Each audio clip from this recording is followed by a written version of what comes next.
Banyak mana masa dihabiskan untuk Allah, sedikitlah masa dihabiskan untuk dunia. Kalau tuan-tuan nak baca orang-orang dulu macam mana, orang-orang pentingkan masa. Tuan-tuan, kita bukan budak-budak. Budak-budak dia tak ada masa, dia nak main ikut suka, betul? Kita dah tua. Saya pun dah berumur dah. Nak makan ikut suka, nak main bila tengah rembang main, itu budak-budak. Kita dah besar. Datuk Yusof Qaradawi umur 12 tahun tak main bola sebab nak baca. Imam Nawawi tuan-tuan umur 40 lebih meninggal dunia. Baca dia punya sejarah hidup dia, satu hari 12 ilmu dia belajar. 12 ilmu dia belajar. Kalau satu ilmu 1 jam, 12 jam. Yang kita kata tu ulama dulu, Ustaz. Jangan kata ulama dulu ni. Contohnya Wahbah Zuhaili, tokoh Ma'al Hijrah Malaysia, baru meninggal dunia, satu hari 14 jam dengan kitab. Nak mati dalam bermanfaat. Kita pergi ziarah Abdul Karim Zaidan, ada dalam 3-4 tahun, berapa tahun sudah, mata tak nampak, pakai spek terbaik, tapi dia kata satu hari aku 14 jam tulis dan juga baca kitab. Tulis nak bagi manfaat. Datuk Yusof Qaradawi, tuan-tuan berjumpa, saya berjumpa dia umur 90, dia tak larat dah, duduk atas kursi dah, tak larat dah. Bila orang minta fatwa, dia kata janganlah ambil fatwa daripada aku sebab aku dah mula tua. Warang.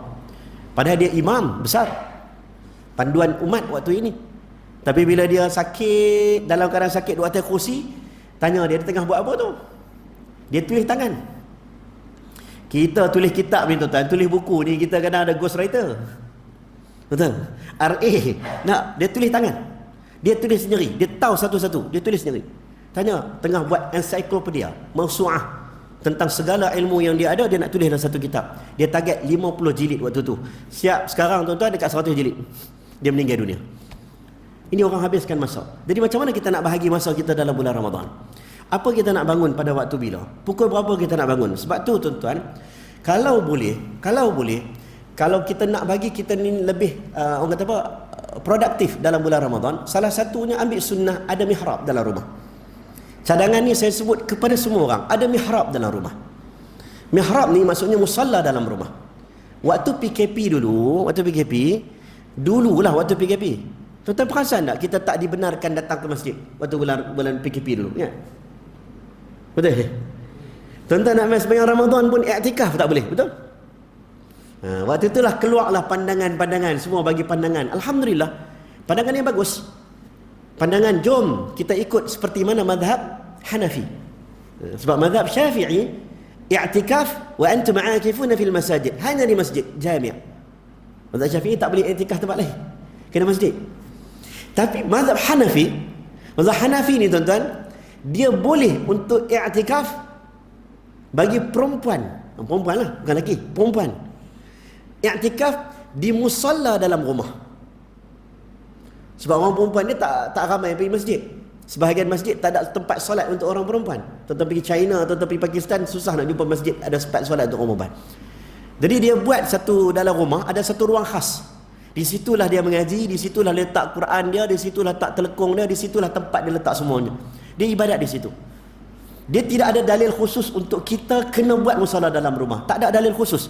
Tetapi tuan-tuan, kalau baca isyarah Nabi rumah sebelah dengan Masjid Nabawi, di mana Nabi salat hampir setiap hari Nabi salat di situ. Sebab itu dalam riwayat Ibnu Majah, Aisyah radhiyallahu anha, orang tanya Aisyah, di mana katilmu wahai Aisyah? Aisyah jawab, di tempat sujud Nabi sallallahu alaihi wasallam. Itu dalam Sahih Bukhari, bila Aisyah kata Nabi salat, Nabi tolak kaki aku. Maksudnya Nabi salat di situ sahaja. Dan dalam dalil yang lain, ketika Nabi dengan Anas bin Malik pergi rumah orang tua tu jamu makan, orang tu kata, ya Rasulullah, tolonglah solat dalam bahagian-bahagian dalam rumah aku, supaya aku jadikan tempat solat engkau tempat solat aku. Bermaksud boleh untuk kita balik rumah tak satu tempat ini tempat aku solat sunat. Orang lelaki solat di masjid jemaah, tapi solat sunat di mana? Di rumah contohnya. Tapi kena ada spesifik. Sebab itu orang kait balik dengan takwilan, andaian tentang macam mana makbulnya doa Nabi Zakaria alaihissalam. Nabi Zakaria tuan-tuan 80 tahun, ya Zakaria, qala rabbi inni wahana al-'azmu minni washta'ala ar-ra'su shayba wa lam akun bi du'aika rabbi syaqiya. Rambutku dah beruban, tulangku dah keput, aku nak minta doa kepada Allah tentang anak. Aku tak ada anak. 80 tahun tuan-tuan, tak ada anak. Tapi bila Allah nak bagi anak kepada Nabi Zakaria, Allah sebut, Quran sebut apa? Fanadathul malaikatu wa huwa qa'imun yusalli fil mihrab. Dia solat dengan isterinya dalam mihrab. Itu sampai hari ni orang pergi melencong Jerusalem, tuan-tuan pergi Baitul Maqdis, orang akan tunjuk di sinilah ni mihrab Nabi Zakaria, letak Maryam ni. Mai mana cerita ini? Nak gambarkan bahawa Nabi Zakaria juga solat dalam satu tempat khas. Rumah kita kena ada tempat ibadah khas, barulah produktif untuk kita buat ibadat. Cuma bulan Ramadan ni orang lelaki dia tak boleh lah iktikaf dekat rumah. Cuma mazhab Hanafi, mazhab Hanafi dia bagi. Orang perempuan kalau tak boleh iktikaf dekat masjid, dia iktikaf dekat rumah. Tapi bukan depan televisyen. Iktikaf dalam surau dalam rumah. Jadi kalau kita tak mau niat iktikaf sekalipun, rupanya efektif untuk kita nak buat ibadat. Dan inilah amalan salafus salih. Dia ada ruang khas untuk mereka ini untuk ibadat. Saya ingat cukup kan tuan-tuan malam ni buat preparation dua. Satu duit, satu lagi apa?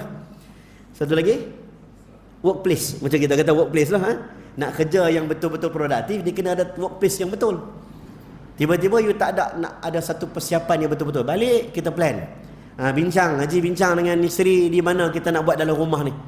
Kita nak buat satu tempat khas. Kalau tuan-tuan baca dalam riwayat Sahih Bukhari, tuan-tuan boleh nampak dalam bulan Ramadan, jarang-jarang Nabi buat, tapi bulan Ramadan Nabi akan ambil ayam, Nabi akan percik muka isterinya untuk bangun solat malam.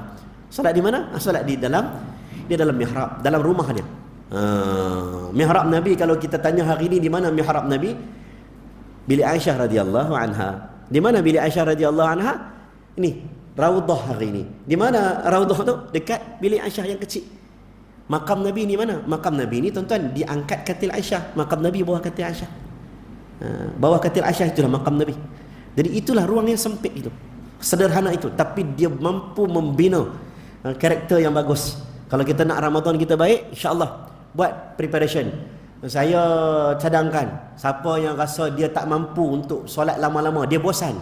Haji mungkin umur kat 70 80 dah. Saya nak baca takkan duk qul Allah Betul. Saya nak hafal Quran ustaz, saya tak ingat. Sabih kat setahun hafal. Macam mana? Sabih saja kat setahun. Al-Mulk saja kat 2 tahun. Macam mana? Kena ingat orang yang berusia kadang-kadang ada ulama tak sarankan untuk hafal. Dia suruh faham yang Quran. Sebab hafalan ni lazim untuk kanak-kanak. Kanak-kanak dia cepat. Saya hafal Quran waktu kecil, bila nak mengulang kaji balik, duduk pergi Turki, jumpa Tok Imam kita ni, Ustaz kita ni, dia Turki. Dia duduk sana, pergi nak mengulang kaji, sekarang umur 40, tak boleh pergi. Otak kita tak larat dah, tak larat. Dulu kecil-kecil kita cerdik. Jadi macam mana? Macam mana nak bagi berdiri panjang? Macam mana nak bagi berdiri panjang? Salah satunya cadangan, beli duit. Ambil duit, beli Quran besar contohnya. Quran besar contoh letak depan. Ataupun solat tuan-tuan rasa nak pegang Quran, peganglah. Sebab ada pembantu Aisyah radhiyallahu anha, budak Aisyah nama Zakwan, dia memegang Quran ketika jadi imam, ketika solat. Jadi kalau kita rasa kita ni rasa nak solat panjang, nak solat rasa penat sikit dengan Quran, cadanganlah saya, cadangan. Tuan-tuan rumah boleh buat mihrab, beli Quran besar letak kat depan. Tuan-tuan solat, tuan-tuan tak rasa boring. Tambah-tambah waktu malam, tambah-tambah sorang-sorang, tambah-tambah duduk waktu tahajud. Sebab apa? Quran pun suruh bacalah Quran ketika malam hari. Inna nashi'atal laili hiya ashaddu wat'an wa aqwamu qila. Allah perelokkan lidah kita bila baca Quran bila? Laila, pada malam hari.